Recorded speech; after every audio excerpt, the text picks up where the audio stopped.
A nombre de la Sociedad Mexicana de Cómputo Científico y sus aplicaciones, en colaboración con el Departamento de Matemáticas de la UNAM, les invita a esta conferencia a donde hemos invitado al doctor Ricardo Mancilla del Centro de Investigaciones Interdisciplinarias en Ciencias y Humanidades de la UNAM.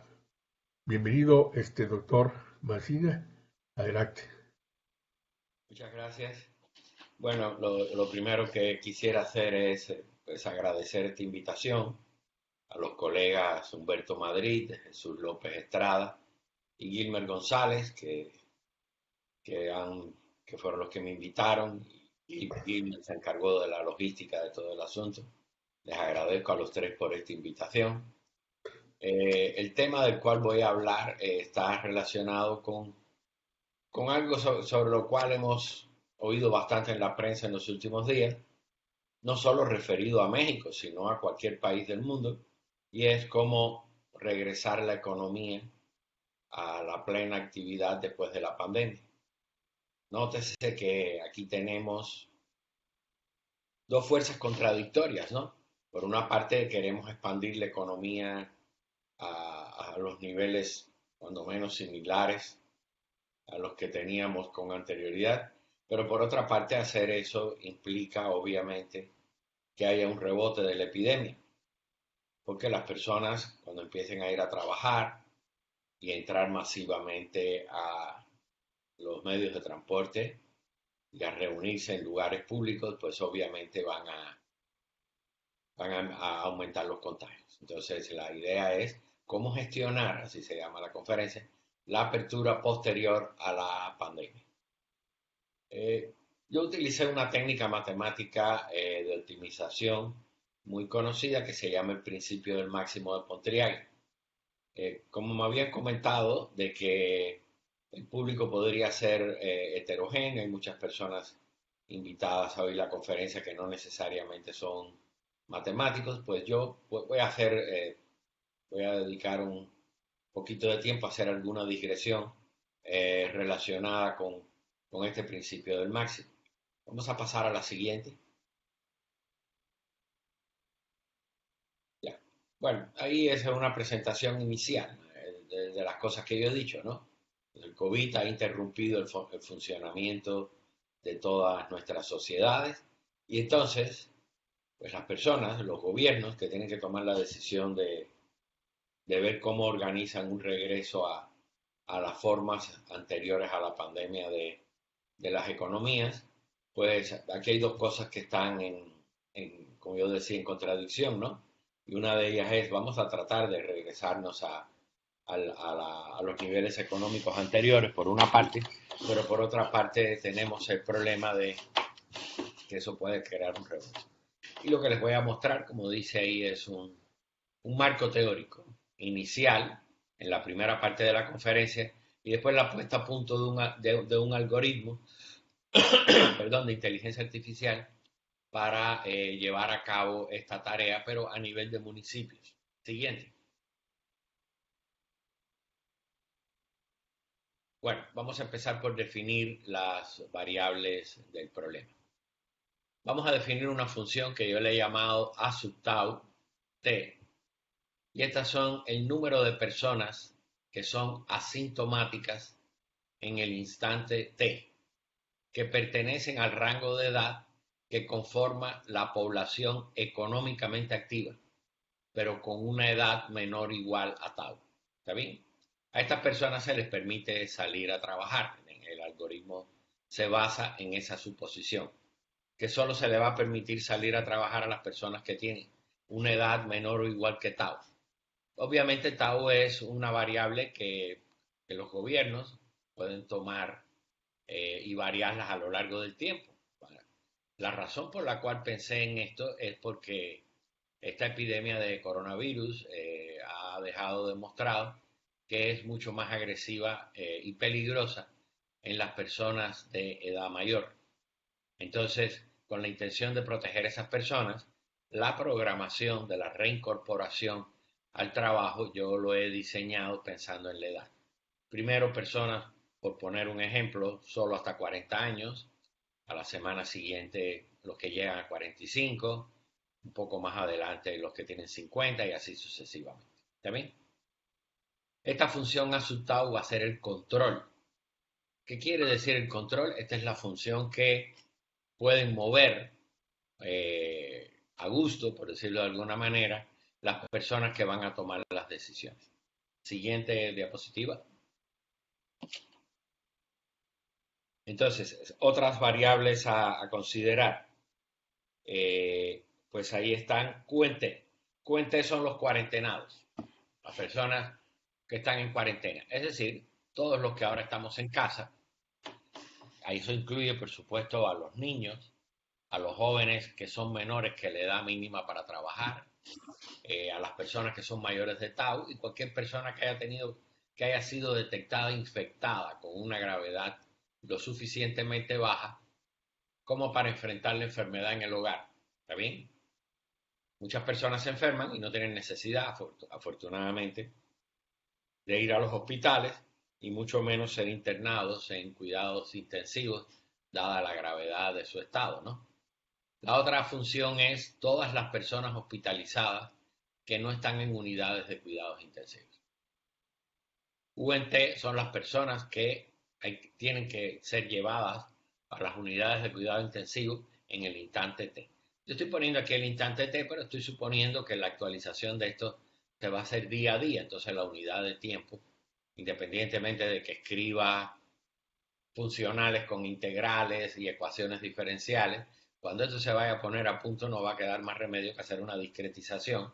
Y esa discretización yo propongo que sea día por día. Entonces el problema se escribe así.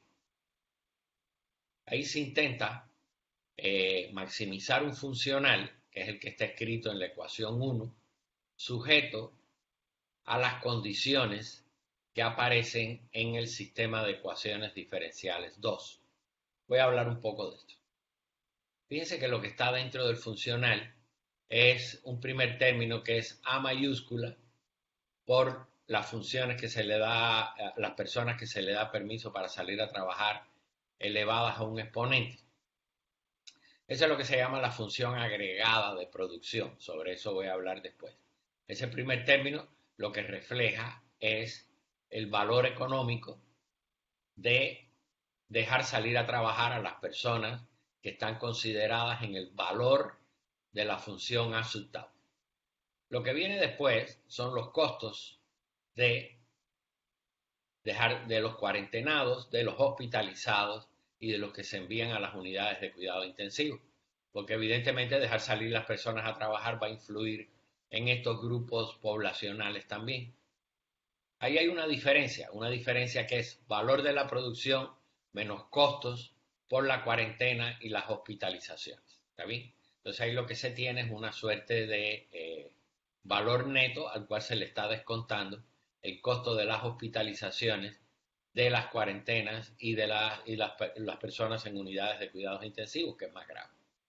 Ustedes pueden ver ahí a continuación de que hay un factor que es E a la menos RT.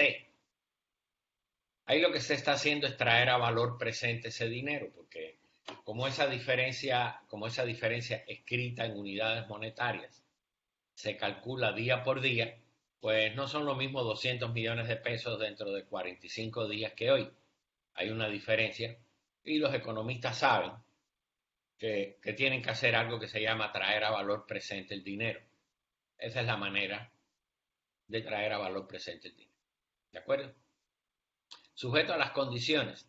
Las condiciones es la manera en que esas tres ecuaciones diferenciales lo que describen es cómo van a evolucionar los cuarentenados, los hospitalizados y las personas que están en unidades de cuidados intensivos a lo largo del tiempo.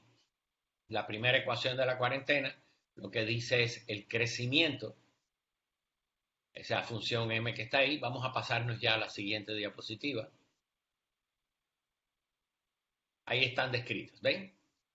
A elevado a A que multiplica a la función A sub tau elevado a la potencia alfa es la función de producción agregada, la cual se puede conseguir de forma agregada para las economías.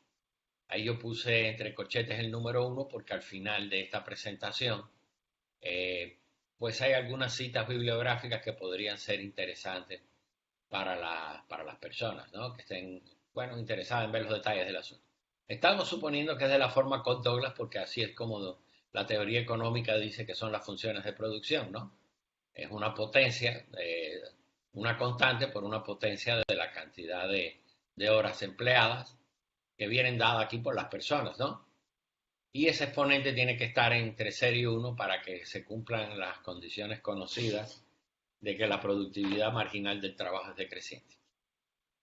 Y los otros tres números son los costos diarios de una persona cuarentenada promedio, costos de hospitalización de una persona y costos de tratamiento de una persona en una unidad de cuidados intensivos. Y R, como ya lo había comentado, es la tasa de interés que se usa acá para llevar a valor presente los valores expuestos de manera monetaria. Siguiente, por favor. Y ahora ahí vienen las cosas que estaban metidas dentro del sistema. ¿Qué cosa es la función M, que está evaluada en los cuarentenados y las personas que salen a trabajar? Esa es la tasa de cambio de los cuarentenados, cómo aumentan los cuarentenados debido a la interacción que hay entre ellos y las personas que se infectan del grupo A sub T, y también como entre los miembros de la producción, de la función, de los miembros del grupo A sub T, ¿no? Es decir, las personas que salen a trabajar pueden infectarse en sus centros de trabajo o durante su traslado utilizando el transporte público. Y cuando llegan a su casa, lamentablemente pueden infectar a algunas de las personas que estaban cuarentenadas y que no eran infectados todavía. Pero las propias personas que salen a trabajar también, por la interacción laboral, pueden infectarse. Entonces ahí hay dos fuentes de infección. Primero, la relación entre cuarentenados y los que salen a trabajar. Y segundo, las infecciones que se producen entre las propias personas que salen a trabajar. ¿Está bien? Entonces esa es la tasa de crecimiento. Si ustedes se fijan, esa es el primer término de la ecuación diferencial del crecimiento. Si podemos regresarnos un momentito, 2 diapositivas atrás.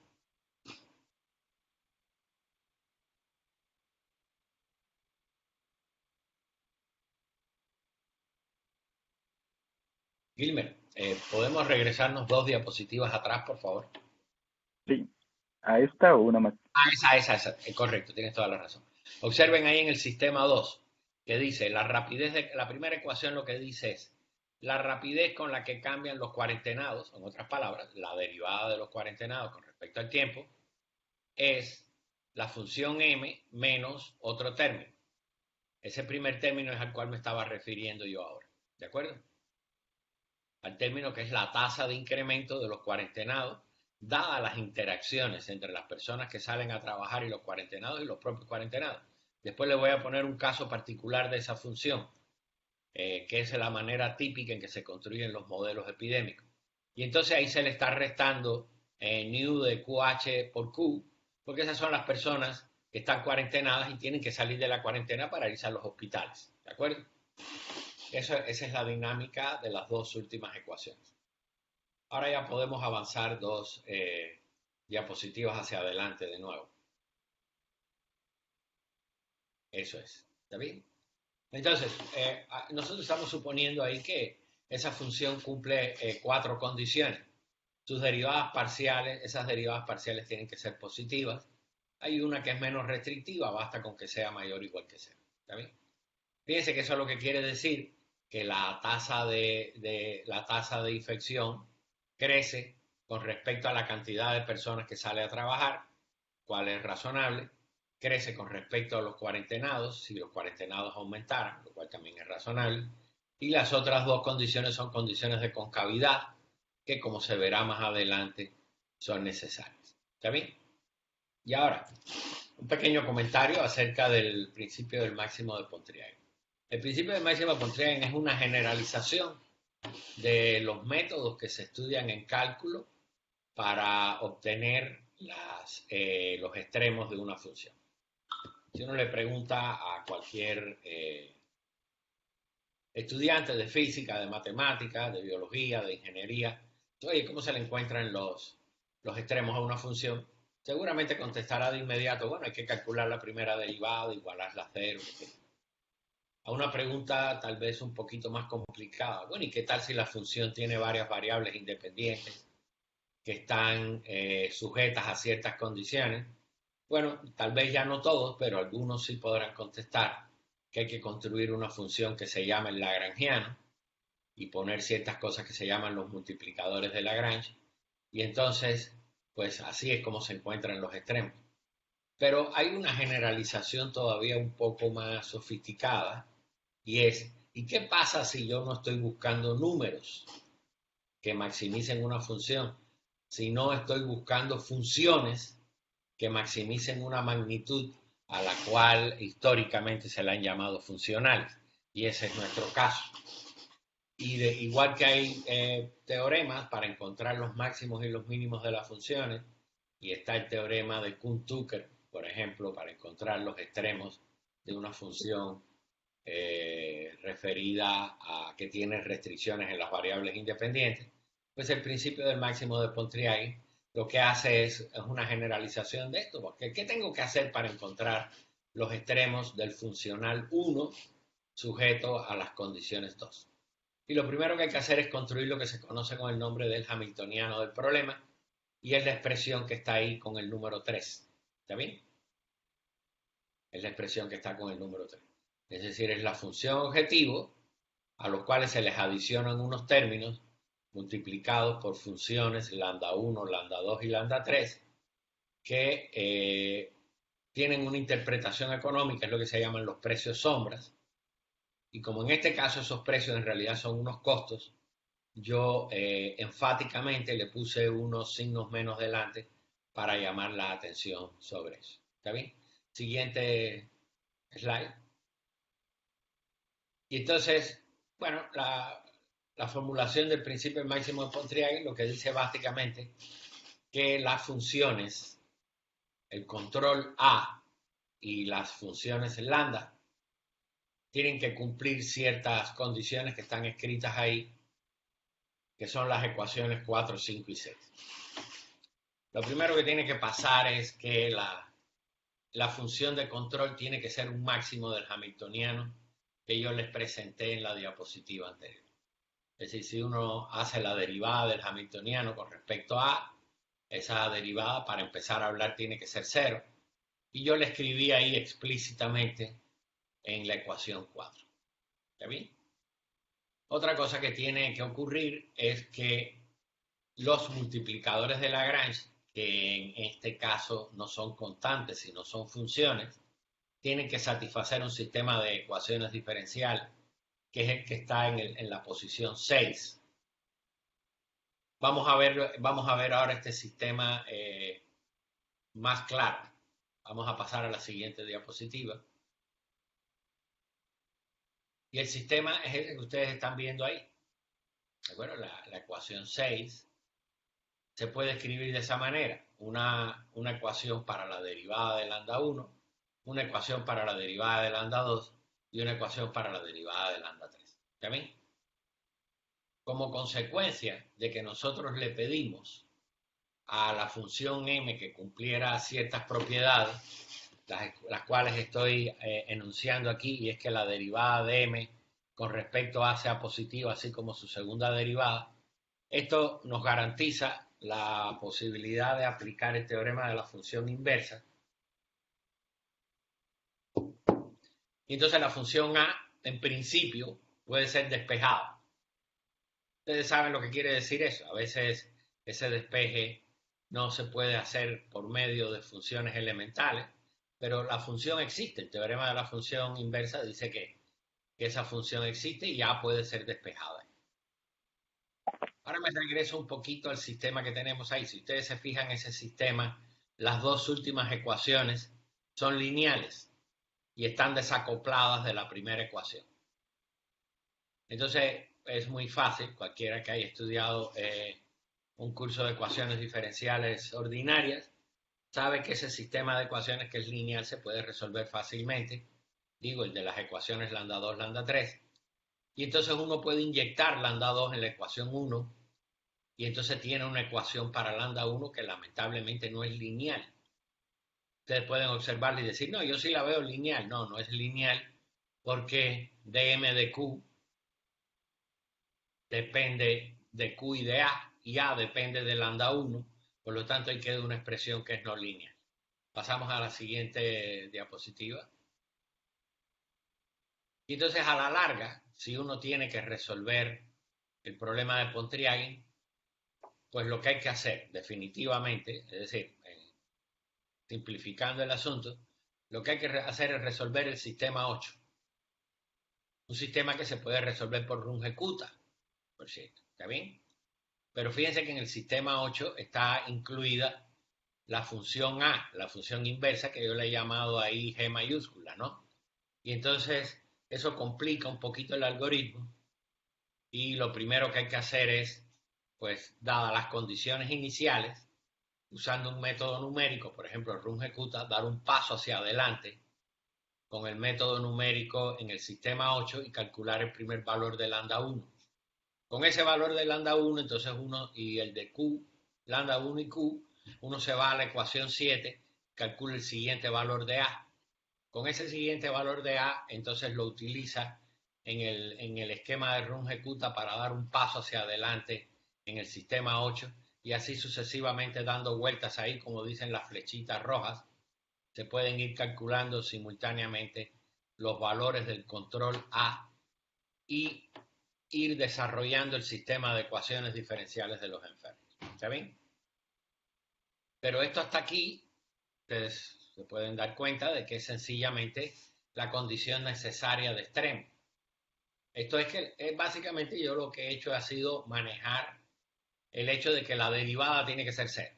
Tengo que buscar un punto donde la derivada sea cero. Bueno, ya yo lo encontré. El punto donde la derivada es cero es la función A en t y las soluciones del sistema de ecuaciones diferenciales 8 que aparecen ahí. Pero eso no quiere decir que ese extremo sea un máximo. Yo lo que estoy buscando es un máximo. Entonces tengo que ir a ver ahora cuáles son las condiciones suficientes de extremo en estos problemas de Pontryagin. Vámonos a la siguiente diapositiva. Y las condiciones suficientes de extremo se conocen con el nombre de condiciones de suficiencia de Mangasarian. Hay varias. También hay un teorema de condiciones suficientes de Arrow, pero yo voy a usar las de Mangasarian porque son un poquito más generales. Ahí viene la bibliografía donde se pueden encontrar. Lo primero que hay que hacer es calcular la matriz hessiana del Hamiltoniano. La matriz hessiana del Hamiltoniano con respecto a las variables Q, H, U y el control. Q, H, U y el control, las 4 variables. Y entonces la matriz queda así, tiene esa expresión que está así, tiene muchos ceros. Tiene 2 filas y 2 columnas de cero y los únicos términos que son distintos de cero son los que quedan en las esquinas. Se conoce que la condición de suficiencia para máximo es que todos los menores principales de esa matriz hessiana sean alternados, positivos y negativos, siendo los negativos los que quedan en las posiciones impares. Es decir, el menor 1, el menor 3 tienen que ser negativos y los menores 2 y 4 positivos. Es decir, mayor o igual que 0 y menor o igual que 0. Vamos a pasar a la siguiente diapositiva. Y ahí puse explícitamente quiénes son las funciones H11, H14, H41 y H44. Son esas expresiones que están ahí. Y entonces, cuando uno calcula los menores, yo los escribí ahí, pues los menores delta 1, delta 2, delta 3 y delta 4 toman esos valores. Delta 1 es igual a menos lambda 1 por la segunda derivada de m con respecto a q. Y eso evidentemente es negativo por las hipótesis que hemos puesto acá en el problema. Y el resto de los menores son 0. Entonces, la matriz hessiana es semidefinida negativa y el hamiltoniano es cóncavo. Si el hamiltoniano es cóncavo, lo que tenemos entonces, el extremo que tenemos es un máximo. ¿Está bien? Entonces, en resumen, hasta este lugar del método, lo que hemos garantizado es que tenemos un funcional al cual le hemos calculado el máximo, que nos permite saber cuántas son las personas que pueden salir a trabajar día a día o semana a semana, según sea la escala de tiempo que se utilice. Y sabemos que esa estrategia de dejar sacar a las personas siguiendo las prescripciones de este algoritmo, pues maximiza ese funcional que tiene adentro dos cosas metidas. El máximo incremento de la economía, minimizando todo lo posible los costos por cuarentena y hospitalización de personas. ¿Está bien? Bueno, los detalles del paper están puestos ahí en lo que antes se llamaba el servidor de los Álamos, que son los archivos. Ahora están en la Universidad de Cornell, pero bueno, igual sigue siendo el repositorio donde casi todo el mundo pone sus trabajos. Seguimos, siguiente diapositiva. Ahora aquí hay un problema que es necesario plantear. Si ustedes se fijan, el planteamiento anterior de la solución de este problema tiene características muy macroeconómicas. Yo estoy hablando a nombre de toda la economía y estoy diciendo cosas en nombre o relacionadas con toda la economía, pero esto no dice la manera precisa en que las cosas tienen que hacerse, digamos, a nivel de municipios y alcaldías. Y yo pongo ahí en esa diapositiva pues un ejemplo, ¿no? Yo digo, para ser más preciso, si el modelo antes expuesto sugiere que la próxima semana deben salir a laborar 200.000 nuevos trabajadores, pues cómo se asignan esas cuotas en las diferentes entidades, es decir, en los municipios y alcaldías del país.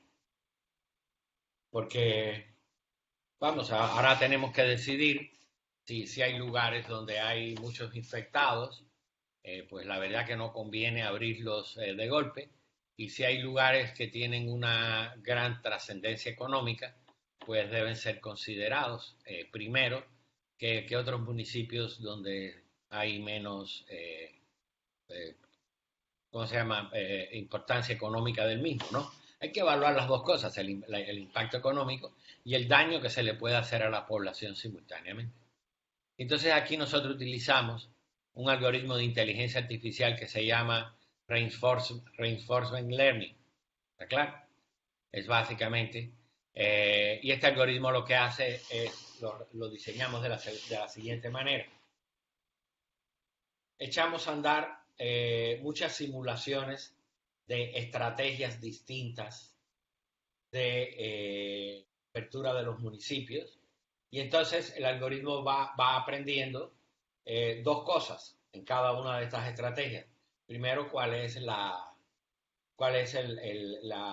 valor de haber abierto ciertos municipios desde el punto de vista económico y en segundo lugar, cuál es el castigo que han recibido esos municipios y los municipios vecinos por haber permitido que se abriera el municipio al trabajo y a la libre circulación de personas. ¿Está claro? Entonces, vamos a pasar a la siguiente para empezar a ver los detalles.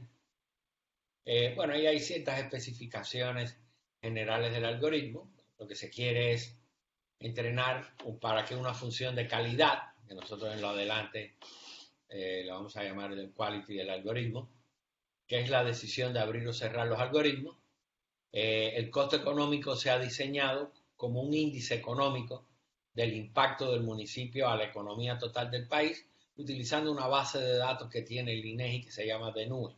¿Está bien? El impacto epidémico se obtiene esencialmente a partir del número de infecciones y muertes totales al final del proceso de simulación de la apertura económica. Y entonces, de esta manera, estamos tratando de manejar a la vez las dos cosas, ¿no? El impacto económico del municipio, mientras también tratar de penalizar de alguna manera los eventuales daños a la salud de las personas que viven en ese municipio y en los municipios adyacentes. Vamos a pasarnos a la siguiente. Y ahí están las especificaciones técnicas. Voy a empezar a hablar de las cosas que se ven en la columna izquierda y después paso a la columna derecha. Para la construcción de la función objetivo, que es la recompensa, el reward del algoritmo, se utilizaron los siguientes datos. La población del municipio, el número de infectados con respecto a su población total, el número de muertes con respecto a su población total, tomado siempre como 1%, según las estadísticas que ofrece la Secretaría de Salud, de los infectados del municipio. Los infectados con respecto al total de la población de la federación y las muertes con respecto al total de los datos de la federación, los incrementos de los infectados en la semana anterior, es decir, esta es una medida discreta de la derivada de los infectados, el incremento de las muertes, el índice de impacto económico y el número de días que ha estado cerrado el municipio, porque a lo mejor un municipio no tiene un impacto económico grande, pero si lo dejamos cerrado 40 días, las personas que viven ahí se van a ver afectadas. Desde el punto de vista económico no van a tener incluso manera de buscar alimentos, no van a tener dinero con que apoyar a sus familias, etcétera, etcétera. Entonces el procedimiento que sigue el algoritmo básicamente es: tomamos el estado de salud actual de la infección en el momento en que se empiezan a hacer las simulaciones de esa base de datos que es del gobierno federal. ¿Ya? Entonces ahora para cada municipio, usando sus características, le pedimos a la función Q que evalúe las acciones de abrirlo o cerrar. Y echamos a andar una simulación de todos los municipios de la federación y las alcaldías de la Ciudad de México simultáneamente. Y entonces empezamos a ver qué hubiera pasado. Fíjense que eso lo marco ahí entre comillas, porque el algoritmo lo que va viendo es, bueno, en esta simulación, ¿qué hubiera pasado si con esta configuración de municipios abiertos y cerrados y sabiendo cómo evolucionan los enfermos, los infectados, qué hubiera pasado con esto? De ahí es de donde el algoritmo aprende y al final de cada experimento, que nosotros lo hicimos inicialmente por periodos de 3 meses, el algoritmo actualiza su regla de tomar decisiones, pues fijándose en los costos, en las equivocaciones. Mira, abrí este municipio que me parecía que era importante, pero mira la cantidad de enfermos que tengo y mira los nuevos muertos que tengo que tener en cuenta esto para el futuro. Y él ahí va aprendiendo a lo largo del tiempo cuáles son las cosas buenas que debe hacer y cuáles no. Seguimos adelante. Siguiente diapositiva, por favor. Ya. Entonces, pues básicamente aquí estos son unos detalles importantes del algoritmo. La ecuación para simular el incremento endógeno dentro de cada municipio de los enfermos es con esa ecuación discretizada, ¿no? Los infectados del municipio M en la iteración del tiempo T más 1 son los infectados del municipio M en la iteración anterior, más los nuevos infectados, el término de los nuevos infectados, siguiendo el espíritu de todos los modelos epidémicos que usan la ley de acción de masas, es el producto de los infectados por los susceptibles. Y fíjense que los susceptibles son la población total del municipio menos los infectados. ¿Está bien? Y alfa es una tasa de crecimiento ahí. Pero a eso hay que agregarle la circulación entre municipios adyacentes. Y entonces esa es la ecuación que viene abajo, donde dice los infectados del municipio A, teniendo en cuenta los adyacentes en el T más 1, son los infectados endógenos más los que se pueden mover por la circulación de los municipios adyacentes. Y ρ sub techo es un ponderado de ciertas variables ρ que lo que pretenden es estimar cuál es el movimiento entre diferentes municipios de la federación, ¿no? Ahí lo que tengo son las poblaciones, el producto es una especie de estimación gravitacional, si lo ven, ¿no? Porque lo que tengo en el numerador son las poblaciones de los municipios y lo que tengo en el denominador es la distancia de esos municipios. ¿Está claro? Entonces, pues municipios que están muy separados entre sí tendrían un ρ muy pequeño y municipios que tienen poblaciones grandes, aunque estén separados, es probable que tengan alguna circulación. La razón por la cual hicimos esto es porque no encontramos bases de datos a nivel municipal de circulación de personas entre los municipios en ningún lugar. Esto es algo que aquí hay una oportunidad de afinar este algoritmo y hacerlo más preciso. Entonces el impacto económico de cada municipio se hace a partir de tomar un vector donde esté distribuida la fuerza laboral según las categorías del INEGI. Yo puse algunos ejemplos ahí: comercio minorista, la minería, la pesca, pero podrían ser otras cosas. Hay municipios que no tienen ni minería ni pesca, claro, se dedican a la agricultura simplemente. Hay otros municipios que se dedican a otras cosas, está claro. Hay alcaldías completas donde lo más importante no es la minería, la pesca, ni nada de eso, sino los comercios minoristas.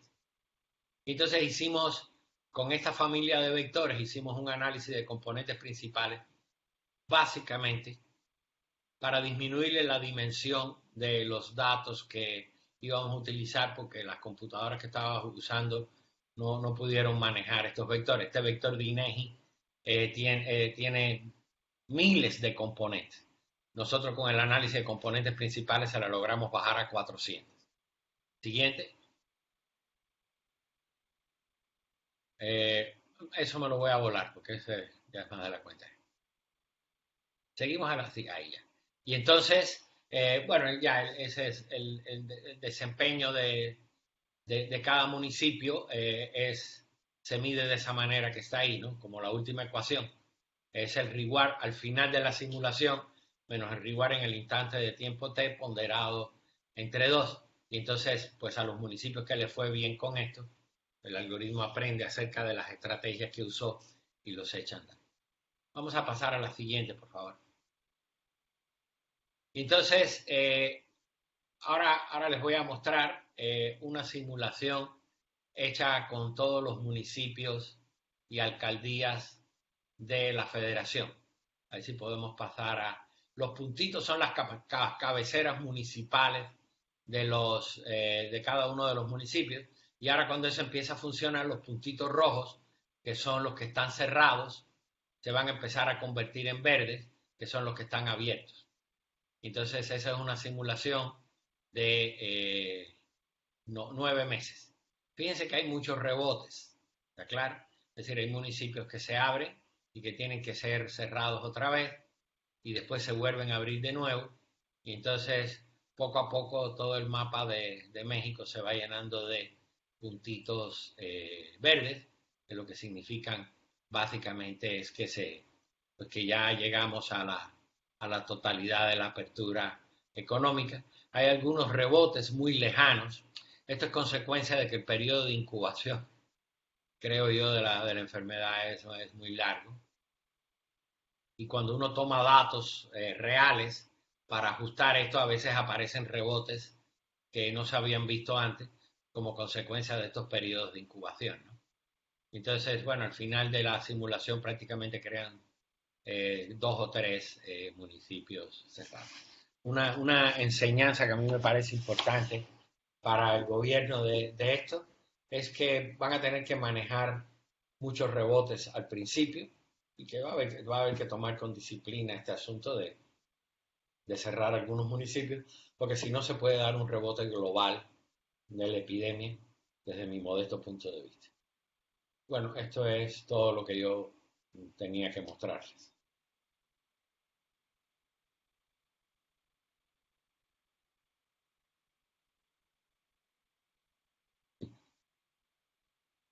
Colega Humberto.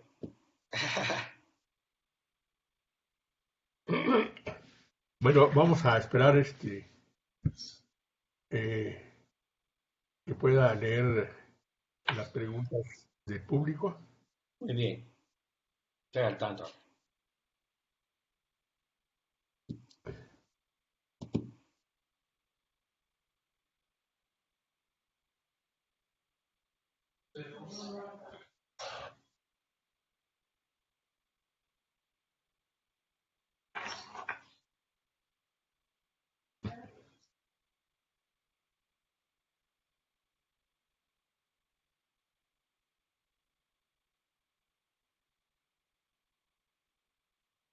Jesús, no te había visto. ¿Cómo estás? Buen día. Es que buen día, tenía apagada la cámara para mejorar la transmisión. Ya, ya. Buen día. Muy interesante. Gracias, Jesús. Gracias. ¿Cómo seleccionaron los municipios mostrados en el mapa? Son todos los municipios. Me hacen esta pregunta. La voy a decir primero. ¿Cómo seleccionaron los municipios mostrados en el mapa? Son todos los municipios que tiene el INEGI. Esos son todos los municipios de México según la base de datos del INEGI. En el norte del país se ven un poco más separados. Segunda pregunta de Edgar Rodríguez. ¿Existen condiciones reales sobre los parámetros para hallar algún fenómeno de periodicidad? Esta es una pregunta súper interesante. En realidad, si tú te lees el PDF de la primera parte del trabajo, ves que hay una diapositiva intermedia ahí donde yo digo que el trabajo está en el archivo. Yo ahí hago un análisis de la estabilidad asintótica de las soluciones del sistema de ecuaciones diferenciales que debe resolverse. Porque yo creo que si hay un ciclo límite, eso es lo que quiere decir que van a haber rebotes. ¿Está claro?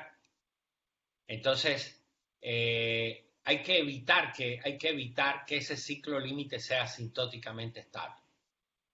Entonces hay que poner condiciones. Esas son condiciones muy generales. Pero una condición un poquito más pragmática es mirar el segundo miembro de la ecuación diferencial para la variable Q, que son los cuarentenados. La ecuación diferencial de Q de T igual a M, etcétera, etcétera. Hay que mirar el segundo miembro de esa ecuación, porque el segundo miembro de esa ecuación es el que nos dice si la derivada está creciendo o está bajando. Cada vez que la derivada empieza a crecer de manera desproporcionada, esto es un early warning, es una alerta temprana de que las cosas se pueden salir de control. Pero no habría que estudiar condiciones suficientes para que ese sistema de ecuaciones diferenciales tuviera soluciones periódicas. Esta es una oportunidad de trabajo para algún matemático que esté interesado.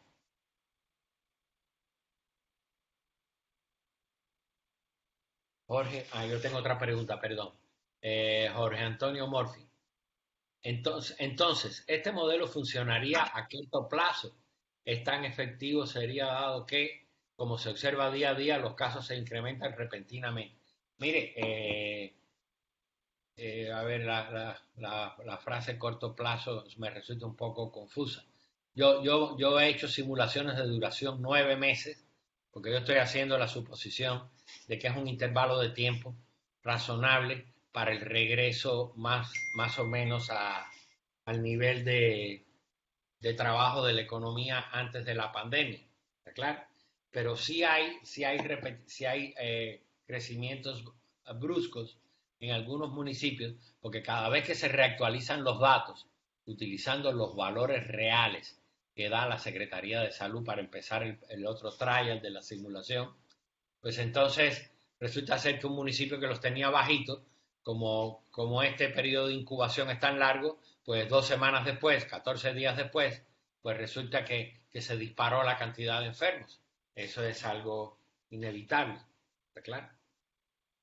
No sé si contesté su pregunta. Pedro Nájera me pregunta, sabiendo que el modelo tiene un parámetro de intercambio de población entre municipios, para el cual no se cuenta con datos estadísticos, ¿qué consideración se deben hacer al respecto? Las que hago en el modelo, básicamente. Yo digo, construyo un parámetro, una matriz, realmente, una matriz de parámetros, se llaman Rho sub IJ. Rho sub IJ se define de la siguiente manera. Es el producto de las poblaciones de los municipios dividido la distancia entre sus cabeceras municipales. ¿Está bien? Y aquí esto es bastante común en simulaciones de poblaciones cuando se quieren hacer, por ejemplo, estudios urbanísticos, ¿no? Tiene ciertas entidades demográficas y entonces tú dices, bueno, si no tengo datos de la estimación, yo digo que mientras más gente viva en las dos y más cerca estén entre las dos, es más probable que haya movimiento entre ellas. Y ese es el que estoy usando porque no tengo otras, básicamente. Ese es el asunto. Una nueva pregunta de Andy González. Hablando de periodicidad, ¿hasta qué punto es sostenible el abrir y cerrar los municipios? Bueno, esa es una buena pregunta. Habrá que sostenerlo hasta que ocurran dos cosas. Uno, hay una vacuna y se compren millones de ellas y se pongan en la población. O dos, haya pasado el suficiente tiempo como para que se haga lo que se llama inmunidad de rebaño y buena parte de la población ya se haya inmunizado. Y entonces, mientras tanto, va a haber que estar preparado para hacer aperturas y cierres de los municipios, porque es que pueden haber rebotes locales, y rebotes locales pueden producir rebotes globales a nivel de la federación. Eso me resulta obvio. Cintia Nava me pregunta, ¿con base en qué información realizaron sus estimaciones para los municipios? ¿Cuáles fueron las variables que utilizaron? Bueno, están ahí en la presentación. A ver, déjame, no hace falta regresar, me voy a ir a una presentación que tengo yo aquí en una computadora junto a mí. Me voy a mover un momentito y le voy a contestar cuáles son todas. Están ahí en la diapositiva número 14. Esos son datos que se obtienen del INEGI y datos que se obtienen de la Secretaría de Salud, y solamente estamos estimando la cantidad de muertos, porque se sabe que de una cierta cantidad de infectados, más o menos el 5%, lamentablemente fallece. Y son población del municipio, número de infectados con respecto a la población, por ciento de infectados con respecto a la población total del municipio, por ciento de muertes con respecto a la población total, infectados con respecto a, por ciento con respecto a toda la federación, porque es que hay municipios que tienen, o alcaldías que tienen 2 millones de habitantes, y hay municipios que tienen 2.500 personas. Entonces, también hay que tener en cuenta el porciento de muertes y de infectados con respecto al total. Incremento de infectados la semana anterior, incremento de muertes en la semana anterior, y el índice de impacto económico, que lo hicimos pues con los vectores estos que definí anteriormente, y a partir de la base de datos del DNUE, ¿no? Y número de días que ha estado cerrado el municipio. Esa es los datos que utilizamos de cada municipio.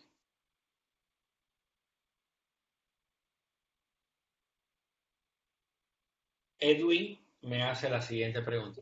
Visto que el tema principal de la plática es la recuperación económica después de la pandemia, se dice que uno de los puntos principales a recuperarse son las clases y la vuelta a los estudiantes a la sociedad como consumidores. Claro, se dice que uno de los puntos principales a recuperarse son las clases y la vuelta de los estudiantes a la sociedad como consumidores.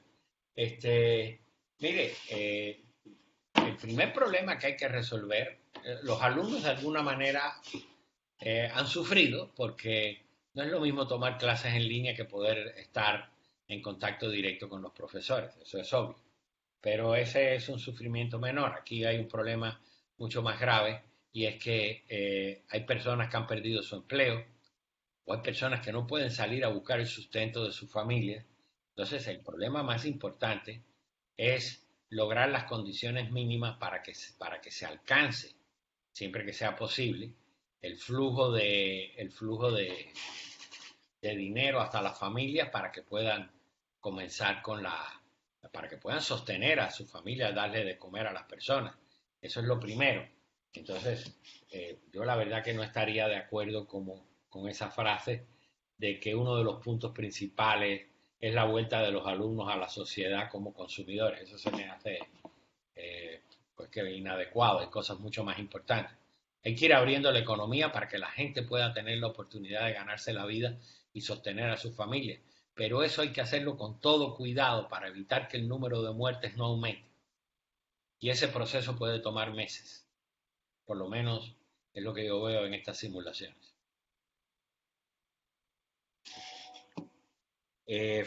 Jesús Francisco Carpio Mendoza me pregunta,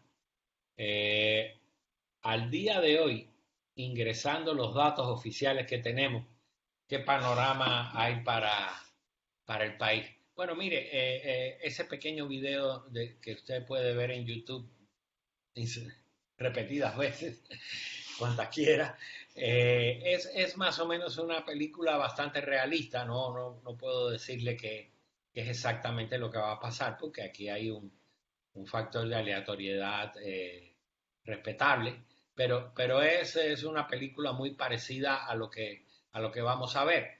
Primero van a haber muchos municipios que van a estar cerrados, se va a hacer una primera apertura, 15 días después va a haber que cerrar algunos municipios y volver a empezar, etcétera, etcétera, etcétera. Y así vamos a estar teniendo subidas y bajadas durante mucho tiempo, hasta que se vaya convergiendo a una situación donde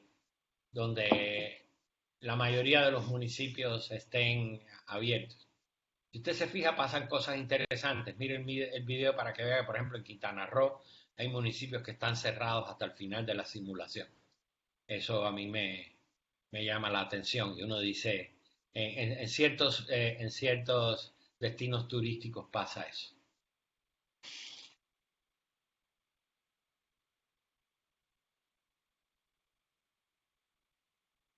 Bueno, me dicen que son todas. Me le agradezco nuevamente a los tres, a Humberto, a Jesús y a Gilmer, por la invitación a su seminario. Bueno, agradecemos mucho la colaboración del doctor Mancilla y esperemos que estas simulaciones, estos modelos aporten información importante en la situación en que estamos. Muchas gracias. Gracias a ustedes. Gracias. Gracias.